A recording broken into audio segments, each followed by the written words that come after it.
once again, seeing the release of the throw. And now, to take that a step further, when we had the play at first base where foot was kind of, it was there, he held, sell that he held the base. He's on the base, he held, he's out, okay? Oh, okay. And then, yeah. as you're reading the throw, not only do we read the release of the throw and see the direction and the flight of it, look at the first baseman's feet. I watched it the whole time. You could tell he had happy feet. He knew that wasn't going to be a good throw, and he was sensing that he may have to come off the base. If you see the first baseman do that, it's also a trigger to tell you, hey, guess what? I may have to make an adjustment here. So once you start doing that, then move towards the line to get a better angle to make sure he's on the base. And then you sell. Yes, he held. He's on the base. He's out. Plus on the line, if there's a swipe, I got a better look too. But use your first baseman. We always talk about watching the release of the throw, the flight, the path. Use the information your first baseman gives you too. And then use all of it, put it together, and you'll have a better, chance of reading it properly. Great. All right? Thanks. Nice pitch.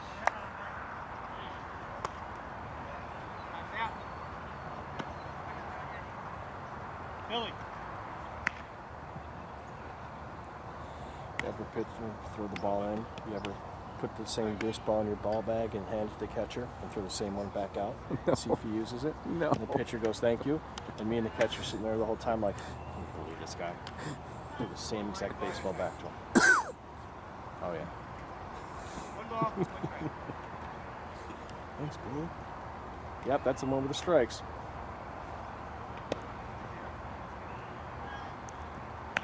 Come up on that grip. Nice pitch.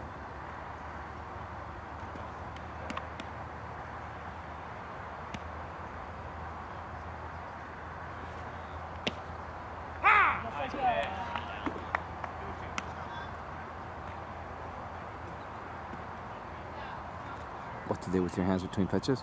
Now we're putting the count up 2-2. It just bugs me. Come on.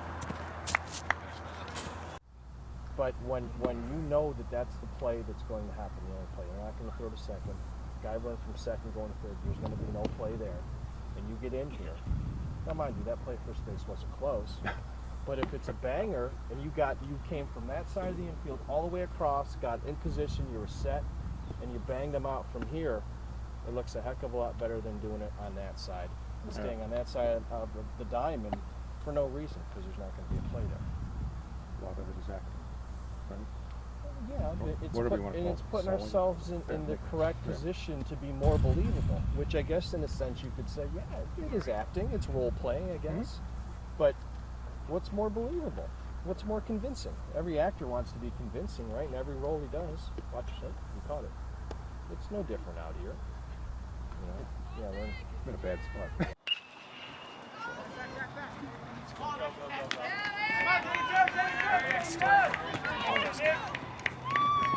okay. Good movements,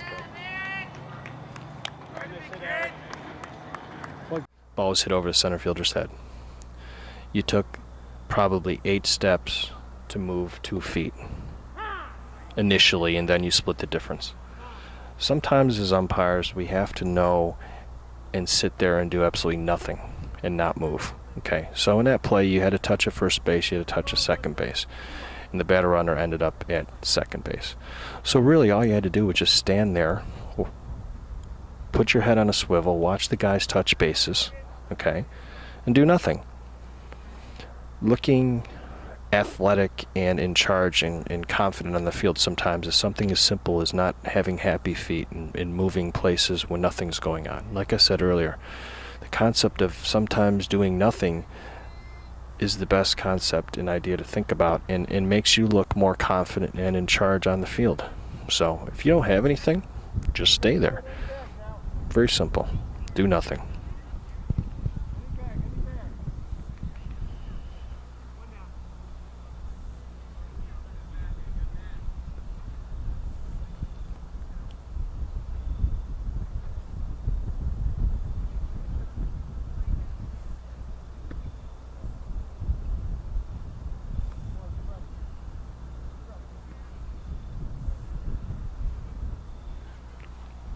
All right, you have a runner on second base, and I have no doubt in my mind that you're much faster than any of the players on this field.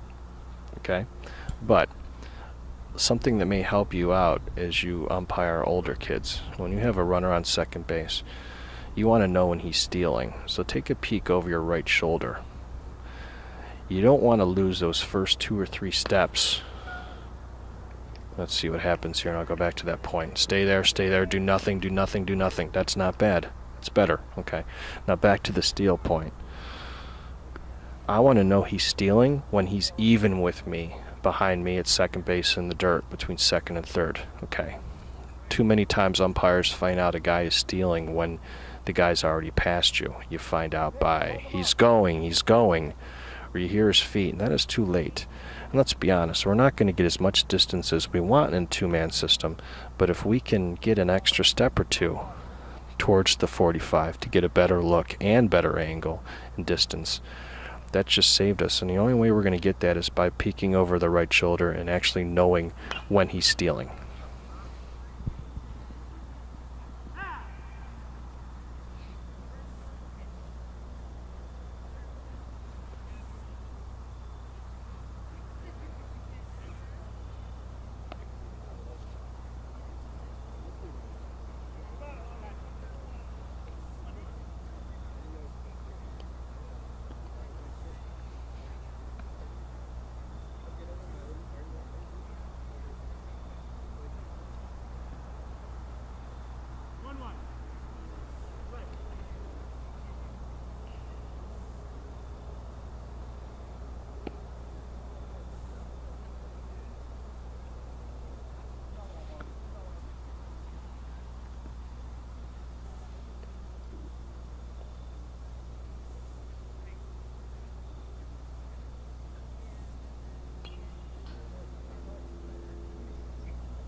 Hey, good timing on that, Steve. I know it's not in picture, but unfortunately, the other 17 cameras we were supposed to have here today didn't show up.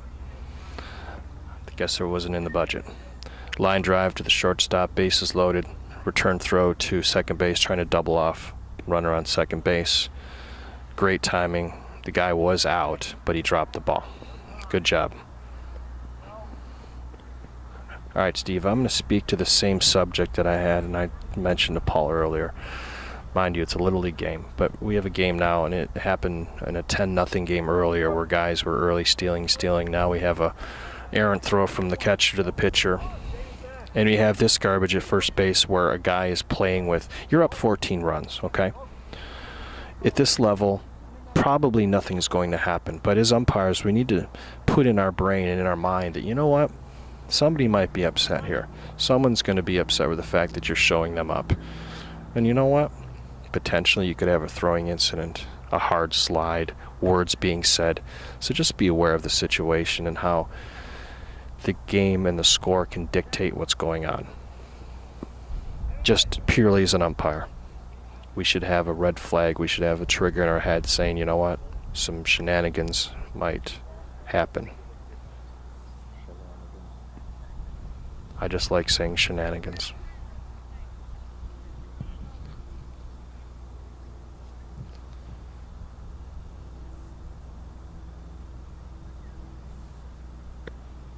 See, here we go.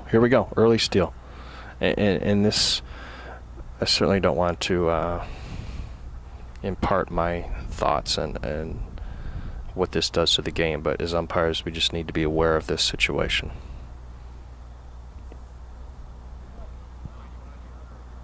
I'm sure the term Bush League, you've heard it, but this is pretty much the very definition of Bush League baseball and how you show up a team that you're clearly better than. There's no need for it, and we have to be aware of it. Regardless of whether your base umpire goes out or not, I really don't care. Okay. But think about the concept of coming aggressive out of the chute. Because what are the two things that are going to happen here? He's going to go out, right. which what do you have to do? Don't want to be out there anyway, right? So he goes out, what's your responsibility? Batter runner. Batter runner, first or second Yeah, base. yeah. Okay. If he comes in and pivot now, what do you have?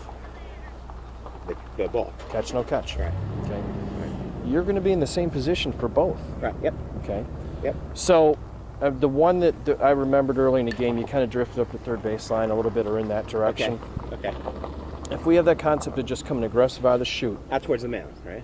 split the difference between basically the dirt cut out of first base and the dirt edge of the mound. Okay. So right up the middle Okay. there. Okay. Or, quite honestly, if you have to take a little different approach or path to see the catch, no catch. And I think that's why I came to the right on that one because the ball was that way, and I think I was trying to, but come out further. But if he decides to go late, then you're in no man's land right. at Right. third I'm not base. getting to the. Yep. Okay. And one of two things are going to happen. You're going to continue on and take him to second base, Mhm. or you're going to go as far as the ball will allow you to get for the catch, no catch. To make the catching catch. Hell, I've ended up in the dirt before. Yeah. Yeah. Yeah. Okay. Yeah. Now, this also takes the pressure off your partner a little bit. Now, Steve can take a little extra time, and he doesn't have the mindset now, and we've all been in positions where, I hope my partner has my back on this. But now, if he knows you're aggressive out of the chute, Right. Whether I He read, can whether take I read a- it right with him or not, I'm there. Yeah. and yeah. whether he reads it correct or not, he knows he has more time to actually pause, read, and react and get a better view and read that fly ball, whether or not he's going to go out or not. So we always talk about, obviously, the importance of him being more the quarterback and the read on that one, but you can help him out. You can take more of a leadership role in that by being aggressive and knowing that he knows you're going to be there. Right. Now the pressure's off him a little bit more. Yep. Okay. And I think that in two men especially, when we can simplify things and get to spots earlier and more aggressively, it makes our reads and our calls much easier rather than just kind of drifting and then having to turn on the afterburners and run like heck to get to the spot. Be aggressive right out of the chute, and then it puts you in a better position. Okay. Okay? Yep. Good concept. Chris, hammer the concept you were talking to me about, runner on first, plate umpires, responsibility on the double play. All right. Here's one that I don't know if you've ever thought about, and this is to both of you guys. We know as plate umpires, our responsibility is a force play slide rule, correct? Yeah. And I'm sure that you guys have probably been taught or used to going up the third base side. Okay. I'm going to suggest this, and obviously your mechanics and your coverages dictate what you do, but think about coming up the first base side. Okay. As plate umpires, what's the most difficult thing to see on the force play slide rule? In my opinion, it's the direction of his slide. We can see if he starts either in front of or after the base. We can see if he pops up. We can see those things. We can see if he runs and veers off and gives himself up. But where he is in But relation. think about the small window we have here. That box, we can't tell if he's this far outside or if he's straight in line. Now, if he slides in and has his hand like this and his whole body outside, we can see that from anywhere. Yeah. But we have a difficult time seeing that from the third base side. Also, all of our action is going to be on the first base side, right? Swipe tag, pull foot, out of play. So it just makes sense in my mind to come up the first base side to give yourself a better look at the slide and any other action and garbage it may have to clean up over here. Now, with that said, you guys have to talk about this before the game, because if you're going to come up the first base side, guess what? If there's an errant throw at second base on the turn, Right. and that R2 gets up and runs to third, you're not going to be able to get there Okay. because you've come up. So, Steve, now, knowing your first base or your plate umpire's coming up the first base side, you're going to have to take that play of R2 going to third base. You Okay. can get to third, Right. but you're going to have to come from here clear across the diamond when all he has to do is just slide over and take that play at third base. But just think about that concept and the position it Because puts he's you in, in. because he's He's going to be in B already. he's going to be in B Right, already. Right. All he has to do, and think about this, that runner going to second base, he's got to slide, collect himself, get up, change his momentum and direction, and run to third base. Yeah. You have plenty of time as the base umpire to get ahead of that So is he play. going to go in front of the mound or behind the mound? Between the mound and the plate, or between the mound Who's and that? second? Him coming over to third, do you think? Oh, he'll be behind the mound. Behind the mound. Yeah, because I mean he's Right, 'cause not he's going in to B, shoot. right, 'cause Yeah, he's in B, he's right, going to be right. in B. So both B gonna be pretty close to together. C would be Yeah. As it ends up, as he's making his lateral movement for the back end at first base, Right, I'm gonna shift over yeah, where he you was you probably. guys are probably going to Yeah, be pretty close yeah, together. yeah. But you're not going to mess him up because you're looking for two different things. And quite honestly, you stop at the 45 and you're not that close.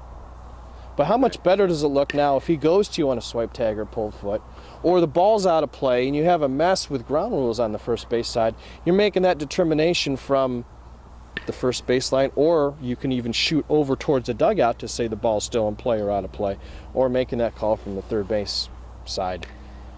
Yeah. What's more believable? Sure.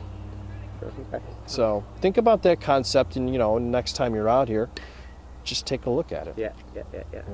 Yeah, and that's something I've never talked to a partner about. I don't know that anybody I work with would be thinking of And that. it's something that I don't want to necessarily say it's advanced, but just a different mindset and a different approach. And I think that you'll see that things are going to open up, and it just makes more sense to me.